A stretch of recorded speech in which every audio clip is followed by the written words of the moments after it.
Friends, welcome back to my channel. दोस्तों कैसे हैं आप लोग। इस लेक्चर में मैं विज्ञान डिस्कस कर रहा हूं। क्लास सेवन्थ के पाठ्यक्रम को हम डिस्कस कर रहे हैं दोस्तों, एनसीईआरटी बेस्ड।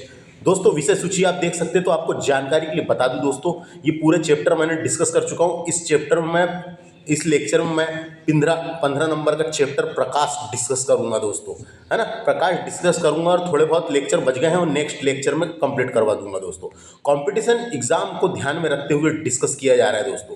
कंपटीशन एग्जाम के हिसाब से मैं बताने की कोशिश कर रहा हूं, जिससे हमको कंपटीशन एग्जाम में आपने देखे होंगे कि एनसीईआरटी बेस्ड ही लिखा रहता है, सीबीएसई बेस्ड 6वीं से लेकर 10वीं तक के ऐसे ही क्वेश्चन पूछे जाते हैं। तो हमको एक बेसिक नॉलेज क्रिएट हो सके हमारे दिमाग में, वो मैं डिस्कस करने की कोशिश कर रहा हूं दोस्तों। आइए शुरू करेंगे ज़्यादा बातें ना करते हुए। प्रीवियस लेक्चर्स देखने के लिए आप मेरे चैनल को विजिट कर सकते हैं। वहाँ प्लेलिस्ट बनी हुई है। 6th और क्लास 7th कंप्लीट होने वाली है दोस्तों। 6th हो गई है, क्लास 7th बची है, दो तीन लेक्चर बचे हैं बस, यानी 2-3 चैप्टर बचे हैं। तो आइए शुरू करेंगे। क्लास 7th का चैप्टर नंबर 15 है प्रकाश। लाइट के बारे में हम डिस्कस करेंगे दोस्तों। देखो बुक पे इस प्रकार का लिखा रहता है, देख सकते हैं आप, चित्र बना के लिखा हुआ है ना। तो ये देखिए, है ना। तो ये समझ में आया क्या। तो आपको जानकारी के लिए बता दूं, सबसे पहले प्रकाश क्या होता है। तो प्रकाश एक तरह की ऊर्जा होती है दोस्तों। प्रकाश क्या है, एक तरह की ऊर्जा है जो हमें चीज़ों देखने में मदद करती है, जो हमें चीज़ों को देखने में मदद करती है, चीज़ें देखने में मदद करती है, जो हमें चीज़ों को देखने में मदद करती है।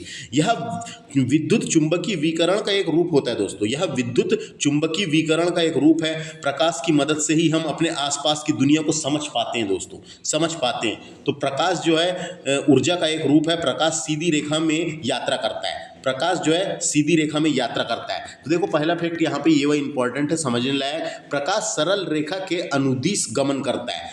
तो प्रकाश जो है रेखा के अनुदिश गमन करता है, अर्थात बोल सकते हैं हम यह सीधे पथ पर चलता है। यह सीधे पथ पर चलता है जब तक कि कोई अवरोध या माध्यम ना हो। जब तक कोई अवरोध या माध्यम ना हो, तो यही बताया गया है। प्रकाश सरल रेखा के अनुदिश गमन करता है। एग्जाम्पल के लिए अगर अपन देखें तो प्रकाश को सीधी रेखा में गमन करने की क्षमता को ही प्रकाश का सरल रेखी संचरण कहा जाता है दोस्तों। संचरण कहा जाता है ना।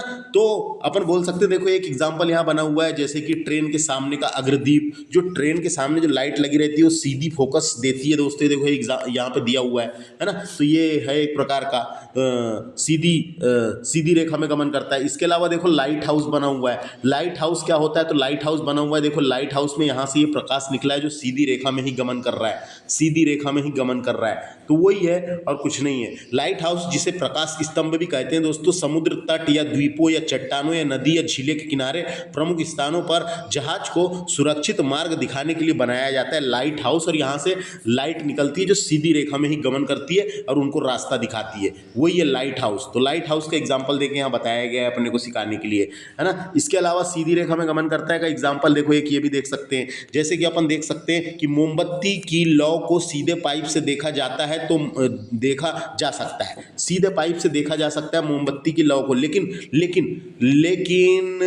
मुड़े हुए पाइप से नहीं देखा जा सकता, क्योंकि प्रकाश सरल रेखा में गमन करता है, मुड़े हुए रास्ते से नहीं जा सकता, मुड़े हुए रास्ते से नहीं जा सकता। तो यही बताया गया यहाँ पे। देखो ये समझ में आ गया इतना, है ना। अब बात करते हैं अपन, नेक्स्ट है प्रकाश का परावर्तन क्या होता है। प्रकाश का परावर्तन क्या होता है, इसके बारे में पता होना। जब प्रकाश की किरण किसी सतह से टकराकर अपने ही माध्यम में लौट जाती है, अपने ही माध्यम में लौट जाती है, तो लौटने के इस घटना को ही प्रकाश का परावर्तन कहते हैं। लौटने की इस घटना को ही प्रकाश का परावर्तन कहते हैं। जैसे ये दर्पण है, समतल दर्पण, इधर से एक रे आई, इधर से एक रे आई, जिसे आपतित किरण कहेंगे। इधर से जो ए लिख लिया अपन ने इसको, ये आपतित किरण होती है। आपतित किरण जैसे ही टकराई और वैसे ही वापस लौट जाती है, उसे ही परावर्तित किरण कहा जाता है। इसको परावर्तित किरण कहा जाता है। यहाँ बीच में एक अभिलंब होता है, बीच में एक अभिलंब होता है। तो याले कोण को क्या कहेंगे, याले कोण को आपतन कोण कहेंगे और याले कोण को परावर्तन कोण कहेंगे। आगे की क्लास में अपन डिटेल पढ़ेंगे, ये क्लास 7th के हिसाब से ही है। तो परावर्तन समझ में आ गया क्या होता है। जब प्रकाश की किरण किसी सतह से टकराकर अपने ही माध्यम में लौट जाती है, तो लौटने की इस घटना को ही प्रकाश का परावर्तन कहते हैं, प्रकाश का परावर्तन कहते हैं। उसके अलावा प्रकाश का परावर्तन के एग्जाम्पल दिए हुए हैं यहाँ पर। जैसे जल में वस्तु का परावर्तन हो रहा है, देखो जल में वस्तुओं का परावर्तन हो रहा है, तो क्या होता है, इसका मुख्य कारण होता है रिफ्लेक्शन ऑफ लाइट। जब प्रकाश किसी सतह से टकराकर, तो तो वापस लौटती है। तो पानी की सतह चिकनी और चमकदार होती है, इसलिए जब प्रकाश हमारी आंखों से होकर पानी तक पहुंचता है तो वह सतह से टकराकर वापस हमारी आंखों में लौटता है और हमें ये दृश्य दिखाई देता है। हमें ये दृश्य दिखाई देता है। और जो उल्टा दिखाई देता है इसके बारे में अपन आगे पढ़ेंगे। अभी जो उल्टा दिखाई देता है, इसके अलावा एक और एग्जाम्पल यहाँ पे दिया हुआ है, कुएं का जल, है ना। कुएं के जल में अगर अपन अपना देखें तो उसमें भी कुएं के पानी पर परावर्तन होता है, हमें दिखाई देता है, हमें दिखाई देता है। बिल्कुल ये समतल दर्पण की भांति कार्य करता है और कुएं के पानी पर परावर्तन दिखाई देते हैं। देखो शेर देख रहा है कुएं में, तो उसको शेर का ही चित्र दिख रहा है। इसके अलावा और नेक्स्ट इंपॉर्टेंट क्या है यहाँ से, तो इसके बाद देखते हैं। देखो ये दिखा हुआ है समतल दर्पण के बारे में बताया गया है। दर्पण दो प्रकार के होते हैं, एक तो होता है समतल दर्पण और दूसरा होता है गोली दर्पण।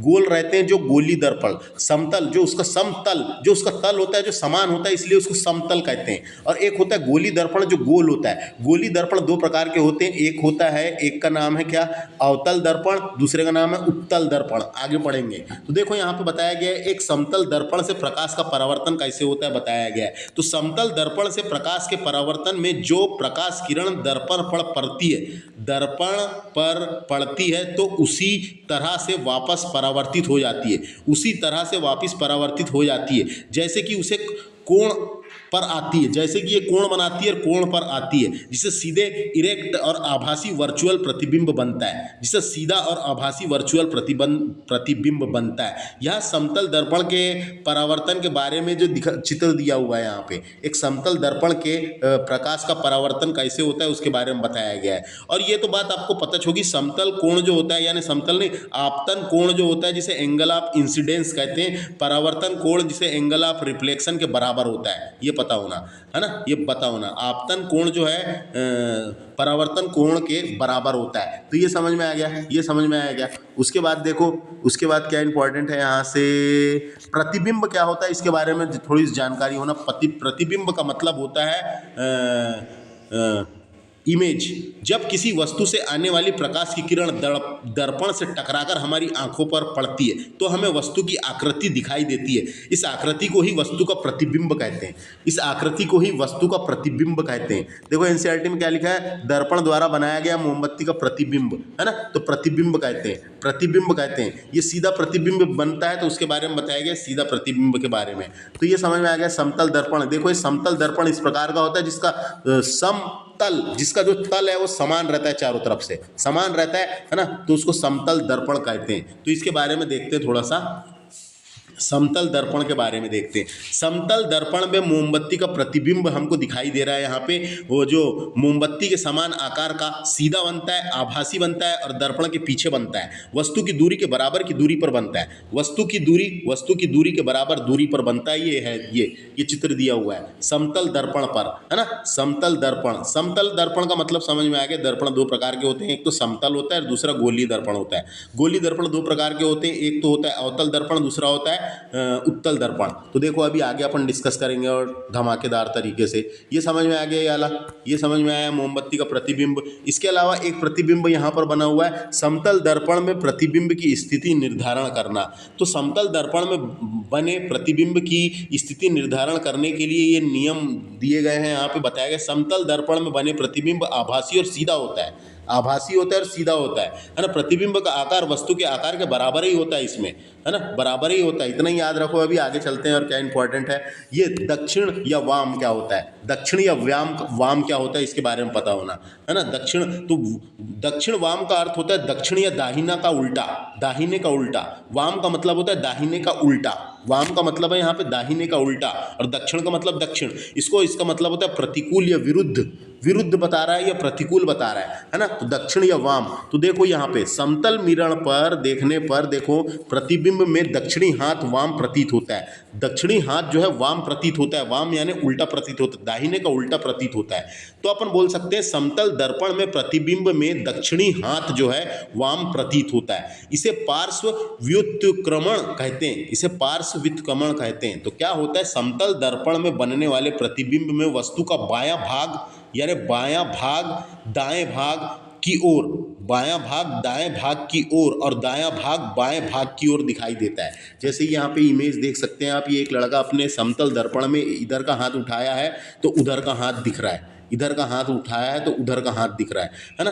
तो समतल दर्पण में देखने पर बायां हाथ दाहिने हाथ प्रतीत होता है, बायां हाथ दाहिना हाथ प्रतीत होता है। इसीलिए अपन बोलते हैं समतल दर्पण में बनने वाला प्रतिबिंब आभासी होता है, आभासी होता है। समतल दर्पण में बनने वाले प्रतिबिंब का आकार वस्तु के आकार के समान ही होता है। समतल दर्पण में बनने वाले प्रतिबिंब सीधा होता है। समतल दर्पण में बनने वाले प्रतिबिंब वस्तु का बायां भाग दर्पण की ओर दिखाई देता है, वस्तु का बायां दर्पण की ओर। तो समतल दर्पण में बनने वाले प्रतिबिंब में वस्तु का बायां भाग जो है, बायां भाग दाएं और दायां भाग बाएं ओर दिखाई देता है, ये पता होना। बस इतना ही समझ में आ गया क्या? इसमें यही बताया गया है कि दक्षिणी या दाहिने का उल्टा उल्टा दिखता है ना, उल्टा दिखता है। इसने लेफ्ट साइड का उठाया है अपने हाथ और इधर राइट साइड का दिख रहा है, तो ये समझ में आ गया। उसके बाद देखो यहाँ एम्बुलेंस के बारे में बताया गया। एम्बुलेंस में उल्टा लिखा रहता है, तो उल्टा क्यों लिखा रहता है ये इसके बारे में। एम्बुलेंस पर एम्बुलेंस शब्द उल्टा लिखा जाता है ताकि पीछे चल रहे वाहनों के ड्राइवरों को आसानी से देख सके और वे रास्ता दे सके। इसमें एम्बुलेंस को जल्दी से आगे जाने में मदद मिलती है और ट्रैफिक जाम के फंसने से भी बचा जा सकता है। गाड़ियों के जो साइड मिरर होते हैं, जो दूसरे ड्राइवर देख रहे हैं, गाड़ियों के आगे side mirror, rear view mirror यानी उत्तल दर्पण होता है। जो साइड मिरर होता है वो उत्तल दर्पण का बना होता है। उत्तल यानी कॉन्वेक्स मिरर का बना होता है ना। तो कॉन्वेक्स मिरर का होता है। अगर एम्बुलेंस पर शब्द सीधा लिखा जाता तो फिर वहाँ पे उनको उल्टा दिखता, इसलिए उल्टा लिखा जाता है तो सीधा दिखता है। ड्राइवरों को एम्बुलेंस को आसानी से पहचानने के लिए मदद मिलती है, इसलिए है ना। जैसे एम्बुलेंस लिखा रहता है, कई जगह रोगी वाहन लिखा रहता है, अस्पताल वाहन लिखा रहता है, तो ये उल्टा लिखा रहता है। तो ये उल्टा इसलिए लिखा रहता है, समझ में आएगा कि सीधा दिखे। अभी आगे पढ़ेंगे जब समझ में आएगा। और ये देखो गोली दर्पण के खेल बताया गया यहाँ पे। गोली दर्पण दो प्रकार के होते हैं, मैंने बता दिया था, है ना। गोली दर्पण क्या है? तो गोली दर्पण कांच के खोखले गोल के एक भाग से बने होते हैं, जिसका एक सतह पालिश और कलाई की गई होती है ना। तो क्या होता है, यहाँ परावर्तित सतह या तो उभरी होती है जैसे उत्तल दर्पण, या दबा हुआ होता है उसे अवतल दर्पण कहते हैं। उभरी हुई रहती है पीछे की सतह तो उसको उत्तल दर्पण कहेंगे, और दबा हुआ रहता है अवतल। अव का मतलब क्या होता है? अवतल यानी गड्ढा, है ना, गड्ढा। तो यहाँ पे बताया गया है परावर्तित सतह या तो उभरी होती है तो उसको उत्तल दर्पण कहेंगे, और दबा हुआ रहता है ना, गड्ढा रहता है तो अवतल दर्पण कहेंगे, अवतल दर्पण कहेंगे। तो समझ में आ गया। तो ये गोली दर्पण के खेल बताया गया। देखो चम्मच के बारे में एग्जाम्पल से देके बताया गया है। तो देखो ये चम्मच कैसा है, ये वाला चम्मच कैसा है, ये चम्मच उभरा हुआ है, उभरा हुआ है। तो उभरा हुआ है इसका मतलब ये है उत्तल दर्पण का कार्य कर रहा है, उत्तल दर्पण का कार्य कर रहा है। तो देखो चम्मच के बाहरी पृष्ठ उभरा हुआ भाग से बनने वाला प्रतिबिंब, इसके ऊपर अगर चम्मच को अपन ऐसा करके देखेंगे तो बनने वाला प्रतिबिंब आभासी दिखाई देगा, सीधा दिखाई देगा और छोटा दिखाई देगा, है ना। क्योंकि यह उत्तल दर्पण की तरह कार्य करता है, क्योंकि यह उत्तल दर्पण की तरह कार्य करता है। तो आभासी और सीधा, अपन अपने हाथ को चम्मच को पकड़ के देखेंगे तो सीधा ही दिखेगा, तो आभासी दिखेगा, सीधा दिखेगा और छोटा दिखेगा। और क्योंकि यह उत्तल दर्पण की तरह कार्य कर रहा है, उत्तल दर्पण की तरह कार्य कर रहा है। चम्मच के बाहरी पृष्ठ पर बना प्रतिबिंब देख सकते हैं, ये कैसा बना है? आभासी बना है, सीधा बना है, छोटा बना है ना। आभासी बना है, सीधा बना है ना। तो ये उत्तल दर्पण की तरह ही काम कर रहा है, क्योंकि अपन ने बोले थे उत्तल दर्पण क्या होता है? जिसका पृष्ठ उभरा हुआ रहता है, जिसका परावर्तक पृष्ठ उभरा हुआ रहता है। तो ये समझ में आ गया। उसके बाद देखेंगे अपन ये चम्मच के भीतरी पृष्ठ द्वारा प्रतिबिंब। तो चम्मच के भीतरी पृष्ठ से बनने वाला प्रतिबिंब जो है अवतल दर्पण की तरह ही कार्य करता है, जिसमें वस्तु के निकट होने पर आभासी, सीधा और बड़ा प्रतिबिंब बनाता है, लेकिन दूर होने पर वास्तविक, उल्टा और छोटा प्रतिबिंब बनाता है। तो यहाँ पे क्या लिखा हुआ है? चम्मच के भीतरी पृष्ठ पर बना प्रतिबिंब देखो यहाँ कैसा बन रहा है ना। तो उल्टा बनता है ये, तो दूर होने पर वास्तविक बना रहा है, वास्तविक यानी रियल तो दिख ही रहा है, लेकिन उल्टा बन रहा है और छोटा बन रहा है, उल्टा बन रहा है और छोटा बन रहा है। चम्मच का भीतरी भाग अवतल दर्पण की तरह ही व्यवहार करता है ना। तो वस्तु दर्पण से दूर होती है तो प्रतिबिंब वास्तविक, उल्टा और छोटा बनता है, वास्तविक, उल्टा और छोटा बनता है। तो ये समझ में आ गया। ये चम्मच में आप देख सकते हैं, आपके घर में किचन होगा तो वहाँ पे जाके कैसा बनता है करके। तो ये बिल्कुल इतना सा दिया हुआ है यहाँ पे। उसके बाद देखो क्या लिखा हुआ है, यदि किसी गोली दर्पण का परावर्तित पृष्ठ अवतल हो तो उसे अवतल दर्पण कहते हैं। अवतल हो का मतलब यहाँ पे अवतल का मतलब मैंने बता दिया था। अवतल का मतलब परावर्तक पृष्ठ दबा हुआ हो। अवतल का मतलब, तल का मतलब गड्ढा होता है यानी दबा हुआ हो, उसके अलावा परावर्तक पृष्ठ उत्तल हो तो उसे उत्तल दर्पण कहते हैं। उत्तल का मतलब उभरा हुआ हो, उभरा हुआ हो, तो ये समझ में आएगा। उसके बाद एक एग्जाम्पल दिया हुआ है अवतल तथा उत्तल मिरर के बारे में बताया गया, दर्पण के बारे में। तो अवतल यानी दबा हुआ है, तो देखो अवतल मिरर इस प्रकार का बनेगा, ये परावर्तक पृष्ठ है ना। और ये उत्तल दर्पण इस प्रकार का बनेगा, है ना। तो जो कोई भी लाइट पड़ती है, तो इसको इतना देख लो, बस यहाँ से इतना समझ में आया। उसके बाद देखते हैं, देखो यहाँ क्या कहा, जैसे एक गेंद को काटे अपन ने, एक बॉल को काटे, तो काटने के बाद जो अंदर साइड का पृष्ठ रहेगा ये अवतल पृष्ठ कहलाएगा, और ऊपर साइड का पृष्ठ कहलाएगा उत्तल पृष्ठ कहलाएगा। ये समझ में आ गया। उसके बाद यहाँ से काम का क्या है, काम का फिर ये अवतल दर्पण सूर्य का वास्तविक प्रतिबिंब बनाता है, ये पता होना। अवतल दर्पण जो है सूर्य का वास्तविक प्रतिबिंब बनाता है ना। सूर्य का वास्तविक प्रतिबिंब बनाता है, सूर्य का वास्तविक प्रतिबिंब बनाता है। तो उसके बाद यहाँ से और क्या इंपॉर्टेंट है, ये वाला इंपॉर्टेंट है, पर्दे पर बने होने वाले प्रतिबिंब को वास्तविक प्रतिबिंब कहते हैं, यानी रियल इमेज कहते हैं। जिस प्रतिबिंब को आप पर्दे पर प्राप्त कर सकते हैं उसे वास्तविक प्रतिबिंब यानी रियल इमेज कहते हैं, रियल इमेज कहते हैं। दूसरा उल्टा होता है इसका ही, समतल दर्पण द्वारा मोमबत्ती का लौ, तो ये लिखा हुआ है पर्दे पर प्राप्त नहीं किया जा सकता। जब कोई प्रतिबिंब पर्दे पर प्राप्त नहीं किया जा सकता तो वह आभासी प्रतिबिंब कहलाता है। आभासी का मतलब यहाँ पे वर्चुअल इमेज कहलाता है। यह पर्दे पर नहीं बन सकता, बल्कि यह देखने वालों को ऐसा लगता है जैसे दर्पण या लेंस के पीछे स्थित है। पर्दे पे नहीं बनता, लेकिन देखने वाले को लगता है दर्पण या लेंस के पीछे स्थित है। दो प्रकार के होते हैं, एक वास्तविक प्रतिबिंब और दूसरा आभासी प्रतिबिंब। इसके बारे में समझ में आ गया होगा, है ना। रियल इमेज जो वास्तविक प्रतिबिंब है, ये जिस प्रतिबिंब को पर्दे पर प्राप्त किया जा सकता है और इसको पर्दे पर प्राप्त नहीं किया जा सकता, बस इतना अंतर है। उसके बाद यहाँ से क्या है, तो ये अवतल दर्पण द्वारा बने वास्तविक प्रतिबिंब के बारे में इमेज से हमको बताया गया है, जो उतना काम का नहीं है। अवतल दर्पण द्वारा बना आभासी प्रतिबिंब के बारे में बताया गया है। उसके बाद इधर चलते हैं अपन, ये वाला इंपॉर्टेंट है, अवतल दर्पण। अवतल दर्पण, अवतल दर्पण छवियों को बड़ा करने में सहायक होता है। जो छवि होती है, छवियों को बड़ा करने में सहायक होता है, इसलिए दंत चिकित्सक अपने रोगियों के दांतों की बड़ी हुई छवि देखने के लिए इनका उपयोग करते हैं, अवतल दर्पण का उपयोग करते हैं। तो यहाँ पे लिखा हुआ है अवतल दर्पण का उपयोग अनेक प्रयोजनों के लिए किया जाता है, जैसे कि डॉक्टर को आँख, कान और नाक और गले का निरीक्षण करते समय अवतल दर्पण का उपयोग करते देखा होगा। दंत विशेषज्ञ द्वारा अवतल का उपयोग दांतों को बड़ा प्रतिबिंब दिखाने के लिए किया जाता है। दांतों को बड़ा प्रतिबिंब दिखाने के लिए किया जाता है, तो ये क्वेश्चन आता है ना। डॉक्टर लोग ये कान, नाक, गले को देखने के लिए कौन से का इस्तेमाल करते हैं, तो अवतल। अवतल दर्पण छवियों को बड़ा करने में सहायक होता है, इतना याद रखना है। छवियों को बड़ा करने में सहायक होता है, तो ये कान, नाक, गला ऐसा एग्जाम्पल देता है अवतल दर्पण, ये याद रखना है, ये याद रखना है ना। ये समझ में आया कि अवतल दर्पण क्यों, अवतल दर्पण छवियों को बड़ा करने में सहायक होता है। उसके बाद इधर देखते हैं अपन ये वाला, है ना। ये टार्च, कार और स्कूटर के अग्रद्वीप के पृष्ठभाग पर ही आकृति को अवतल है, तो अवतल दर्पण का ही उपयोग किया जाता है। अवतल दर्पण का ही उपयोग किया जाता है, ये पूछा जाता है। अवतल दर्पण का ही उपयोग करते हैं, अवतल दर्पण का उपयोग करते हैं कहाँ, जैसे कि टार्च हो गया, कार के सामने की हेडलाइट, स्कूटर के सामने की हेडलाइट में अवतल दर्पण का यूज़ करते हैं, क्योंकि वो बड़ा दिखाए, है ना। जो लाइट वहाँ पे बल्ब जले, जैसे यहाँ बल्ब जले तो जलने के बाद ऐसा बड़ा दिखाए, तो ज़्यादा जगह को घेरे और बड़ा दिखाए, इसलिए टार्च में भी बड़ा दिखाने के लिए, कार में भी बड़ा दिखाने के लिए, पूरे रास्ते भर लाइट दिखना चाहिए कि नहीं, इसलिए अवतल दर्पण का यूज़ करते हैं। कभी पूछा टार्च, कार और स्कूटर के अग्रदीप के परावर्तक पृष्ठ में आकृति को अवतल दिखाने के लिए अवतल दर्पण का प्रयोग करते हैं, इतना याद रखना है। उसके बाद ये क्या, उत्तल दर्पण द्वारा बना प्रतिबिंब के बारे में बताया गया, उत्तल दर्पण के द्वारा। उत्तल दर्पण, उत्तल दर्पण,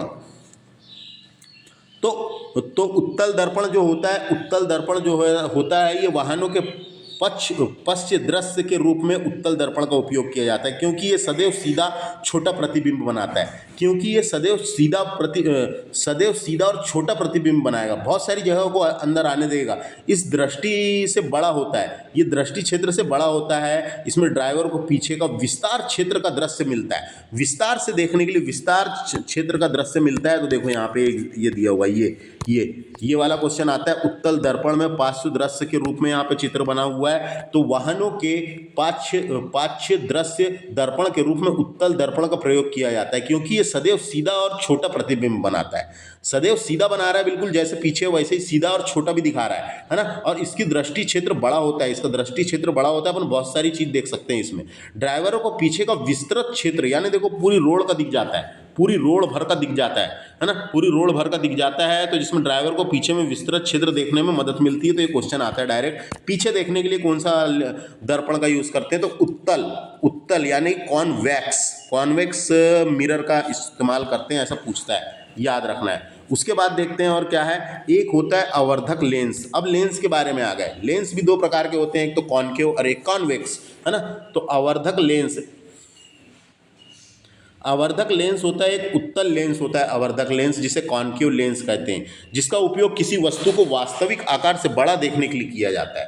वास्तविक आकार से बड़ा देखने के लिए किया जाता है। जब वस्तु को लेंस में फोकस दूरी यानी फोकल लेंथ से कम दूरी पर रखा जाता है तो वो बड़ा दिखाई देता है, ये देखो ये आवर्धक लेंस है ना, जिसे अपन कॉन्केव लेंस का प्रयोग किया जाता है। कभी पूछा आवर्धक लेंस में किसका, कॉन्केव नहीं है, कॉन्वेक्स लेंस का प्रयोग किया जाता है, यानी उत्तल लेंस का प्रयोग किया जाता है। उसके बाद ये लेंस दो प्रकार के होते हैं, तो लेंस के बारे में बताया गया। एक तो होता है उत्तल और एक होता है अवतल। उत्तल का मतलब होता है, उत्तल लेंस वहाँ लेंस होता है जो किनारों पर पतला होता है, देखो किनारों पर पतला है ये, और बीच में मोटा होता है, ये बीच में मोटा होता है, और प्रकाश की किरणों को एक बिंदु पर केंद्रित करता है। प्रकाश की किरणों को एक बिंदु पर केंद्रित करता है, जो आभासी लेंस भी कहा जाता है, इसको आभासी लेंस भी कहते हैं, है ना, आभासी लेंस भी कहते हैं। अवतल लेंस के बारे में इधर दिया हुआ है। अवतल लेंस को अपसरी लेंस भी कहा जाता है, अपसारी लेंस भी कहते हैं, क्योंकि यह प्रकाश की किरणों को फैलाता है, यह लेंस केंद्र में पतला होता है, पतला यानी तल का मतलब गड्ढा होता है, पतला होता है। यह प्रकाश की किरणों को फैलाता है, यह केंद्र में पतला और किनारों पर मोटा होता है, और जिसमें आने पर प्रकाश किरण फैलती हुई दिखाई देती है। अभी इधर देखेंगे अपन, है ना। उत्तल लेंस द्वारा सूर्य का वास्तविक प्रतिबिंब कैसा बना है उसके बारे में बताना है। जब सूर्य की किरणें उत्तल लेंस पर पड़ती है तो लेंस के फोकस पर चमकीला बिंदु जो सूर्य का वास्तविक प्रतिबिंब होता है ना। तो ये अपन ने ऐसा कागज जला के देखे थे बचपन में कैसे बनाता है करके। तो उत्तल लेंस द्वारा सूर्य का वास्तविक प्रतिबिंब बनाया जा रहा है, और यहाँ पे फिर आग लगने लगती है। तो ये है ये, तो इसमें उत्तल लेंस का प्रयोग किया जा रहा है, उत्तल का लेंस का प्रयोग किया जा रहा है, उत्तल लेंस का प्रयोग करते हैं इसमें, है ना। अवतल का नहीं, उत्तल क्योंकि पूरी प्रकाश को जोड़ के बीच में लाएगी वो। उसके अलावा देखो ये उत्तल और अवतल के बारे में बताया गया है, तो ये प्रकाश की किरण को इधर कर देता है, बीच में कर देता है, और ये बाहर कर देता है, तो वही बताया गया है यहाँ पे। अवतल लेंस जो है, सबसे पहले उत्तल देखते हैं। उत्तल लेंस प्रकाश की किरणों को बिंदु पर केंद्रित करता है, देखो केंद्रित कर रहे हैं ना, बिंदु पर केंद्रित करता है। वहीं अवतल लेंस जो है फैला देता है, किरणों को फैला देता है। तो ये एग्जाम यहाँ पे दिया हुआ है, बस इतना याद रखना है। उसके बाद यहाँ से ये देखो, ये चित्र बना के दिया है, काम का नहीं है। विभिन्न दूरियों पर बिंदु के उत्तर, ये भी काम का नहीं है। उसके बाद ये क्या है, ये उत्तल लेंस द्वारा बना प्रतिबिंब, है ना। उसके बाद ये वाला इंपॉर्टेंट है, ये सूर्य का प्रकाश श्वेत अथवा रंगहीन होता है। जो सूर्य का प्रकाश होता है वो सफेद होता है ना। सूर्य का प्रकाश को श्वेत प्रकाश भी कहा जाता है, क्योंकि वह सफ़ेद होता है, श्वेत प्रकाश।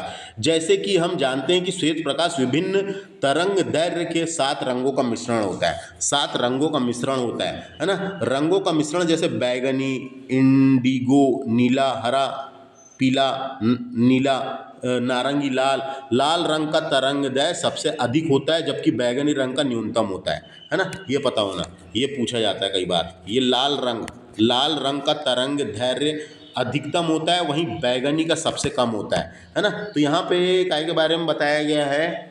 उसके बाद देखिए, ये इंद्रधनुष के बारे में बताया गया है। ये इंद्रधनुष के बारे में थोड़ा सा पता होना, इंद्रधनुष क्या होता है।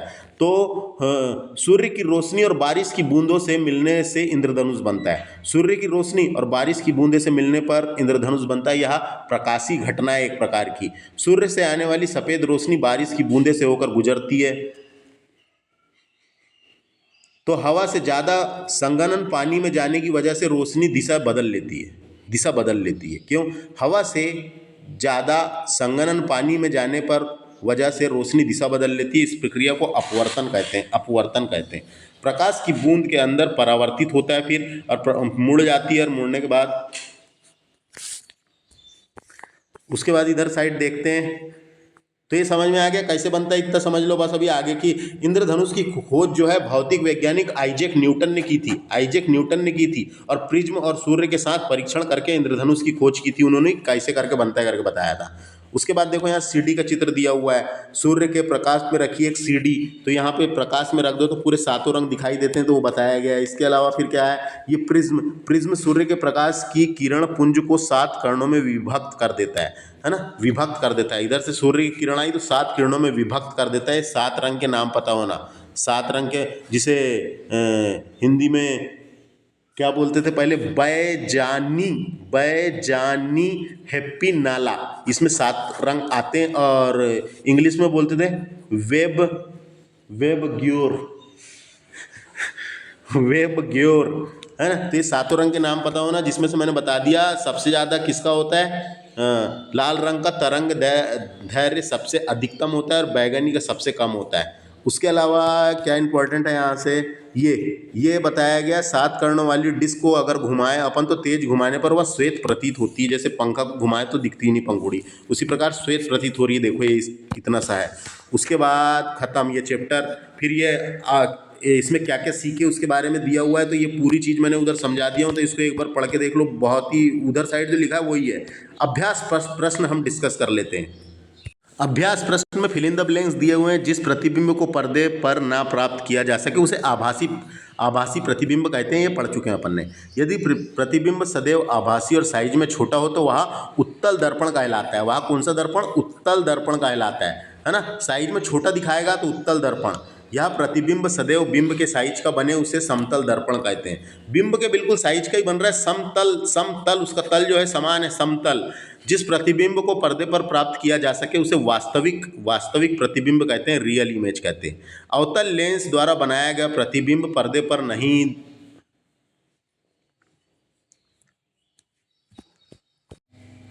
अवतल लेंस द्वारा बनाया गया प्रतिबिंब पर्दे पर प्राप्त नहीं किया जा सकता। समझ में आ गया। नेक्स्ट है सत्य या असत्य बताना है। हम उत्तल लेंस से आवर्धित तथा सीधा प्रतिबिंब प्राप्त कर सकते हैं? नहीं कर सकते, नहीं कर सकते आएगा इसका। अवतल लेंस सदैव आभासी प्रतिबिंब बनाता है, बिल्कुल सही है। अवतल दर्पण से हमें वास्तविक, आवर्धित और उल्टा प्रतिबिंब प्राप्त होता है, बिल्कुल सही है। वास्तविक प्रतिबिंब को पर्दे पर प्राप्त नहीं किया जा सकता, गलत है, कर सकते हैं। अवतल दर्पण सदैव वास्तविक प्रतिबिंब बनाता है, नहीं बनाता, गलत है। उसके बाद ये देखिए, यहाँ से कभी कभी क्वेश्चन आ जाता है, ये कॉलम पता होना अपने को, है ना। कॉलम दिया हुआ है, कॉलम ए और कॉलम बी, तो इनसे देख लो एक बार। यहाँ से कभी कभी वनडे एग्जामों में क्वेश्चन बन जाते हैं और अपने को कुछ बनता है नहीं। देखो समतल दर्पण दोस्तों, समतल दर्पण जो है प्रतिबिंब सीधा और बिंब के साइज का ही प्रतिबिंब बनाता है। सीधा बना रहा है और बिंब के साइज का ही, जैसे अपन लोग समतल दर्पण जो घर में यूज़ करते हैं, बेहतरीन सीधा बनाता है और बिंब के साइज का ही बनाता है। अपन जैसा दिख रहा है वैसे ही दिखता है, बेहतरीन, है ना। बस उल्टा बनाता है, इतना पता होना। उत्तल दर्पण की बात करते हैं। उत्तल दर्पण जो है अधिक क्षेत्र का दृश्य का प्रतिबिंब बनाता है। उत्तल दर्पण जो है अधिक क्षेत्र के दृश्य का प्रतिबिंब बनाता है। अधिक क्षेत्र के इसलिए तो अपन गाड़ी के साइड मिरर में यूज़ करते हैं। अधिक क्षेत्र आ जाता है, पूरी रोड दिखाई देती है, पूरी रोड में जितनी उतनी गाड़ी दिखाई दे रही है। नेक्स्ट है उत्तल लेंस की बात करते हैं। उत्तल लेंस जो है आवर्धक लेंस की भांति उपयोग करते हैं दोस्तों। इसका आवर्धक का मतलब यहाँ पर का है आवर्धक का मतलब, तो आवर्धक का लेंस की भांति उपयोग करते हैं दोस्तों। आवर्धक का मतलब होता है आवर्धक लेंस के भांति उपयोग करते हैं। इसका मतलब आवर्धक का मतलब है, आवर्धक का मतलब यह आवर्धक लेंस की भांति। आवर्धक का मतलब होता है मैग्नीफायर। एक उपकरण होता है दोस्तों, अपने देखे होंगे, जो किसी वस्तु को उसके वास्तविक आकार से बड़ा दिखाने में मदद करता है। आमतौर पर उत्तल लेंस का उपयोग होता है, आमतौर पर उत्तल लेंस का उपयोग होता है इसमें। जब भी अपन पढ़े थे ना जिधर साइड, जैसे वो क्या बोलते हैं उसको, वो ऐसा देखते हैं अपन बड़ा करके, वही वाला है। नेक्स्ट है अवतल दर्पण की बात करते हैं। अवतल दर्पण जो है दंत चिकित्सक को दांतों का आवर्धित प्रतिबिंब यानी मैग्नीफाइड इमेज बड़ा दिखाने के लिए करते हैं, इसलिए नाक, कान, गला को देखने के लिए दंत चिकित्सकों द्वारा पूछेगा कभी तो अवतल दर्पण। अवतल के बाद अवतल लेंस की बात करते हैं। अवतल लेंस जो है सीधा तथा बिंब के साइज से छोटा प्रतिबिंब बनाता है। अवतल लेंस जो है सीधा बनाता है, बिंब से साइज का छोटा प्रतिबिंब बनाता है। छोटा बनाता है, ये छोटा है ना, छोटा बनाता है, और ये जो है बड़ा बनाता है ना, और ये छोटा बनाता है। तो समझ में आ गया। उसके बाद यहाँ पे इम्पॉर्टेंट वाला ये सब ऐसा वो उसमें परीक्षा में पूछता है कब, जब वो क्लास 7th में अपन पढ़ो, है ना। तो ये अपने काम का नहीं है, लेकिन देख लो एक बार, काहे कि अपन को तो कंपटीशन एग्जाम के हिसाब से पढ़ने का है, ज़्यादा पढ़ने का नहीं है। बिंब के बड़े साइज का आभासी प्रतिबिंब बनाया जा सकता है। तो बिंब से बड़े साइज का आभासी प्रतिबिंब जो है अवतल दर्पण बनाता है। कौन बनाता है, अभी तो पढ़े अपन ने, अवतल दर्पण दंत चिकित्सकों द्वारा कान, गला ये वो देखने के लिए, उसको बड़ा देखने के लिए, बड़ा दिखाई देने के लिए मैग्नीफाइड इमेज, है ना। बस खत्म। इसके अलावा 2-3 न्यूमेरिकल दिए हुए हैं, जो इसको आप देख लो। बस क्या आएगा ये देखो, ये पढ़ो। डेविड और अपने प्रतिबिंब को समतल दर्पण में देखा गया।